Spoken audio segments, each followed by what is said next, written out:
नमस्कार. Home minister जाऊबाई जोराच्या आजच्या भागात मी निलेश आपल्या सगळ्यांचं मनापासून स्वागत करतो.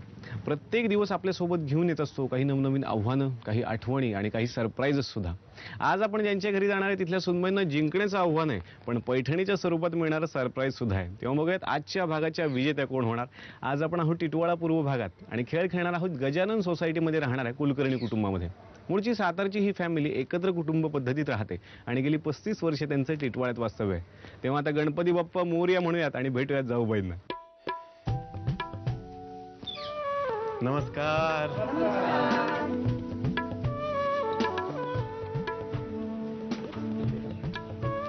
धन्यवाद. कुलकर्णी कुटुंबात सगळ्यांचं स्वागत आहे. आज आपण टिटवाळ्यात आलोय. टिटवाळ्यात गणपती दर्शन घेतलंय की नाही? आणि सासूबाईंचं घेतलं ना? परीक्षण काय करणार आहेत? थोरले जाऊबाई कोण? तुम्ही ओळख करून द्या कुटुंबाची. माझं नाव विनायक कुलकर्णी, माझे मिस्टर विनायक कुलकर्णी, माझा मुलगा हर्षद कुलकर्णी, माझे बाबा, हा माझा भाऊ आणि माझी वहिनी.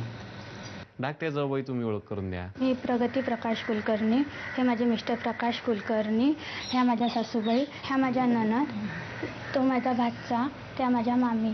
कुटुंबाची ओळख तर झाली आणि आता सासूबाई करणार सुनांचं परीक्षण. सासूबाई श्रीमती मालती कुलकर्णी आणि दोनही सुनबाई आता आपल्या सोबत आहेत. नमस्कार. नमस्कार. निवृत्त शिक्षिका आहेत सासूबाई, त्याच्यामुळे आता हातामध्ये छडी आणि व्यवस्थित परीक्षण करायचंय. थोरल्यांचा स्वभाव सांगा मला. थोरल्या प्रेमळ आहेत, कामसू आहेत, घरकाम करण्यात पटाईत आहेत. अच्छा. आणि धाकट्या? धाकट्या उद्योगी आहेत, पण थोड्या समजूतदार जरा कमी आहेत. समजूतदार जरा कमी आहेत. जरा कमी आहेत. उद्योगी म्हणजे मला नाही कळलं. उद्योगी म्हणजे त्या पोस्टाचा उद्योग करतात, अल्प बचतचं काम करतात. अच्छा. आणि त्यामुळे घरकाम करायला त्यांचं विशेष लक्ष असत नाही. विशेष लक्ष असत नाही. काय बरोबर आहे का? असं होतं तुमच्याकडून? होतं, बऱ्याचदा झालेलं आहे. बऱ्याचदा झालेलं आहे. आणि सासूबाईंनी सुद्धा खूप स्ट्रगल केलेलं आहे असं आम्हाला थोडंसं चर्चेतून कळालं की काय म्हणजे खूप तुम्ही कष्टातून सांभाळलं घर, त्यानंतर सगळं सावरलं नोकरी करून वगैरे. माझे मिस्टर वयाच्या 24व्या वर्षी गेले आणि या संसाराचा रथ मी एकटीनंच सांभाळला. त्या कारणांमुळे माझ्याजवळ 3 मुलं आणि माझा संसार आणि माझी नोकरी या सगळ्याला तोंड देत देत आज 70 वर्षापर्यंत मी माझं आयुष्य हे सुखासमाधानात जगले आणि सर्वांना आनंद दिला, सर्वांचा आनंद घेतला आणि सर्वांना सुखी ठेवण्याचा, आनंदी ठेवण्याचा मी प्रयत्न केला. तेव्हा भगवंताला अशी एक विनंती करून होम मिनिस्टरमध्ये चालणारा आपला हा जो कार्यक्रम आहे तो असाच अखंड चालावा अशी माझी इच्छा मी व्यक्त करत आहे. छान आशीर्वाद पण त्यांनी देऊन टाकला त्याच्यामध्येच. आणि तुम्ही एक म्हणजे कर्तृत्ववान स्त्री असं म्हणतात. थोडक्यात तसं झालं तुमच्या बाबतीत की सगळा डोलारा तुम्ही सांभाळलात. हो. मग तुमच्या दोन्ही सुनांपैकी कोणी नोकरी करावं असं का नाही वाटत तुम्हाला? धाकट्या करत होत्या. करत होत्या? मग करत होत्या, पण आता सध्या त्यांनी नोकरी सोडली. त्याचं कारण असं आहे की मूल लहान, त्यांच्या लग्नाला 6-7 वर्ष झाली होती. मी सध्या तुमच्याशी खुल्या मनानच बोलतेय. तर बाळ तर पाहिजेच संसारामध्ये आणि काही प्रॉब्लेम असतात आणि ते लवकर सॉल्व्ह झाले नाहीत. त्यांना गेल्या वर्षीच मूल झालं. तेव्हा मी आणि त्यांच्या मिस्टरांनी सांगितलं की आता आपल्याला नोकरी नको. तेव्हा त्यांनी नोकरी सोडलेली आहे. तुम्ही दोघांनी सांगितलं की नोकरी नको, पण तुम्हाला हे मान्य होतं? थोड्या प्रमाणात नव्हतं, पण नंतर मुलाची जबाबदारी भरपूरच प्रमाणात वाढली. त्याच्यामुळे नंतर जे सांगितलं गेलं, मिस्टरांनी सांगितलं की इतक्या वर्षांनी जे मूल झाले आपल्याला त्याला निदान जपलं पाहिजे आणि त्याला म्हणजे बऱ्याच त्याच्यातून आम्ही वाचवले. त्याचे म्हणजे नाडीचे ठोके कमी होऊन गेले होते. मरता जीव वाचवलाय अगदी शेवटच्या क्षणाला. तो जो प्रसंग मला आठवला जेव्हा मी झुंज दिली त्या क्षणाला दवाखान्यात आणि तो क्षण मला जेव्हा डोळ्यासमोर ठेवला मिस्टरांनी याच्याप्रमाणे, मग मी नोकरी करण्याचा ध्यास सोडून दिला. म्हणजे तो फारच लक्षात राहिलेला. आणि खूप म्हणजे असं वाटतं की आता डिलिव्हरी पण नको आणि कुणाची होऊ पण नाही, असं होऊ नये. असं बरोबर आहे, बाईला डिलिव्हरी झाल्याशिवाय पुढचा काहीच मार्ग नसतो. पण तो क्षण आठवला ना की खूप म्हणजे त्रास होतो. आणि महत्वाचं म्हणजे सांगते, माझी आई सुद्धा तेव्हा जवळ नव्हती, फक्त माझे मिस्टर एकटे जवळ होते त्या क्षणाला ज्या वेळेला ऍडमिट. माझं माहेर नागपूरचं आहे आणि तिकडे माझी बहीण डिलिव्हरीला होती. त्यामुळे तिला इकडे यायची जरी इच्छा असली तरी तिचं येणं नाही झालं. त्यामुळे ती पण नाही येऊ शकली. पण मात्र माझ्या आईची कमतरता ह्या दोघींनी पण भरून काढली.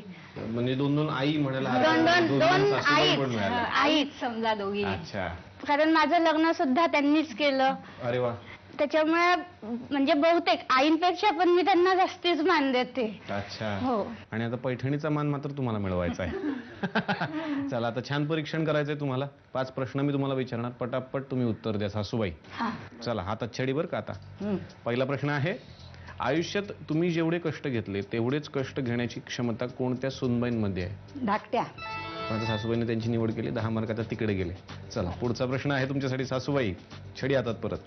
मी म्हणेन तीच पूर्व दिशा असं कोणत्या सुनबाईंबद्दल वाटतं? मोठ्या. मोठ्याच?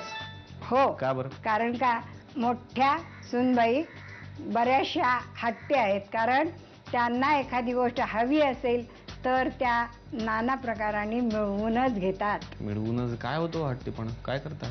हट्टीपणा म्हणजे मला जी वस्तू पाहिजे ती मी घेते मागून, म्हणजे मला पाहिजेच असते. मला नाही दिली तर मग मला चिड येते त्याची. चीड येते? रागतो म्हणजे तापट माझं तापतं थोडस. डोकं जरा. टेन्शन. चला, पुढचा प्रश्न आहे तुमच्यासाठी. लहान मुलांवर कोणत्या सुनबाई योग्य संस्कार करतात असं तुम्हाला वाटतं? धाकटी. म्हणजे 10 मार्क शेवटी तिकडे. चला, पुढचा प्रश्न आहे, कामाचा भार जास्त पडला की कोणत्या सुनबाईंच्या कपाळावर आट्या पडतात? धाकट्या. काय होतं बरं? स्वयंपाक म्हटलं की आठ्याच येतात. मान्यच केले, म्हणजे आता 10 मार्क गेले. चला, पुढचा प्रश्न आहे, दोन्ही सुनबाईंपैकी तुमच्या शब्दाला कोण जास्त मान देतं? मोठ्या. आणि धाकट्यांचं काय होतं? मान जरी देतात तरी ते कृतीत उतरवत नाहीत. कृतीत उतरवत नाहीत असं होतंय त्यांच्याकडून, बरोबर आहे का? त्यांना तसं वाटतं, पण मला तरी नाही वाटत. त्या मान्य करत नाहीत मुद्दा. पण आता सासूबाईंनी नाव यांचं घेतलंय त्यामुळे 10 मार्क इकडे गेलेले आहेत. छान तुम्ही गप्पा मारल्यात, मनमोकळं बोललात, मला पण खूप छान वाटलं तुमच्याशी बोलून. आणि आता दोनही सुनबाईंच्या सोबत खेळूयात पुढची फेरी. दोनही जाऊबाई आता आपल्या सोबत आहेत, बघूयात काय काय धमाल करतायत. काय होतं घरामध्ये, का काम करत नाही तुम्ही? काम म्हणजे कसं होतं माहितीये का, मी मगाशी बोलल्याप्रमाणे स्वयंपाक तसा मला मुळातच आवड नव्हती.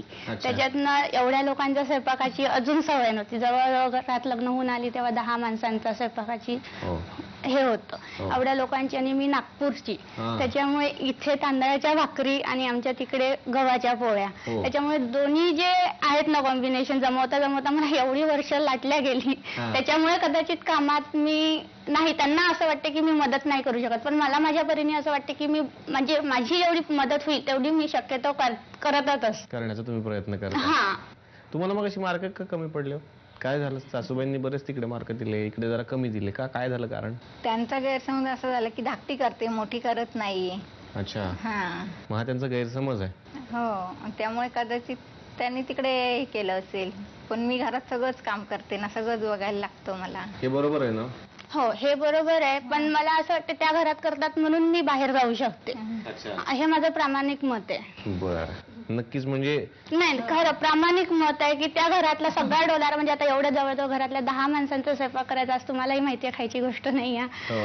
आणि भाकरी खायचीच गोष्ट नाही, स्वयंपाक खायची गोष्ट आहे, पण करणाऱ्या व्यक्तीला मेहनत आहे. आणि शिवाय त्याच्यात काय होतं, माझ्या मिस्टरांना कांदा चालत नाही आणि बाकीच्यांना कांदा चालतो, यांना कांदा चालत नाही, मग त्यांच्यासाठी पुन्हा वेगळं करायला लागतोच ना. म्हणजे हे सगळं शेवटी तुमच्याकडे हो, आहे. ते सगळं शेवटी त्यांच्याचकडे येतं. बघा. कारण मी जर वेळेपर्यंत घरात नाही आली तर त्यांना ते करणंच आहे. मग तुम्ही असं नाही कधी म्हणालात की मी जरा मदत करते, मी शिकून घेते आता सगळ्या तांदळाच्या भाकरी वगैरे ते सगळं? शिकली पण मी. हो ना? हो. मग जरा अशी आता मदत करा त्यांना. हो, नक्कीच करेन. आता 5 प्रश्न तुम्हाला विचारणार आहे, त्याची उत्तरं पटापट द्यायची, पण याची उत्तरं सासूबाईंनी आधीच दिलेली आहेत, त्यामुळे त्यांची आणि तुमची उत्तरं जुळली पाहिजेत.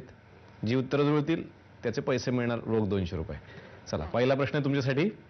तुमच्या घरात गेल्या वर्षी हा दिवस खूप मोठ्या प्रमाणात साजरा झाला. प्रथमचा वाढदिवस. गणपती उत्सव. पुढचा प्रश्न तुमच्यासाठी. गणेश चतुर्थीला हा पदार्थ तुमच्या घरी बनवलाच जातो. वडापाव. उकडीचे मोदक. वडापाव. पुढचा प्रश्न आहे, नंदेने सासूबाईंच्या वाढदिवशी त्यांना कोणती भेटवस्तू दिली? शाल. शाल. शाल. पुढचा प्रश्न आहे, दोन्ही भावांचा आवडता गायक कोणता? किशोर कुमार. नाही मला माहिती. नाही माहिती. पुढचा प्रश्न आहे, सासूबाईंचा आवडता छंद कोणता? डिटेक्टिव्ह पुस्तकांचे वाचन. पेपर वाचतात. न्यूजपेपर वाचतात. दोघींनी बरोबर उत्तर दिलं होतं, त्यामुळे आता दोघींनाही मिळत आहेत रोख 200 रुपये. हे तुमचे आणि 200 रोख तुमचे. अभिनंदन. थँक्यू. थँक्यू. त्यामुळे आता थोड्याशा त्या पुढे गेल्या परत एकदा. तुम्हाला जायला पाहिजे, शांत बसू नका, स्वभावाप्रमाणे. हा, तयारी करा.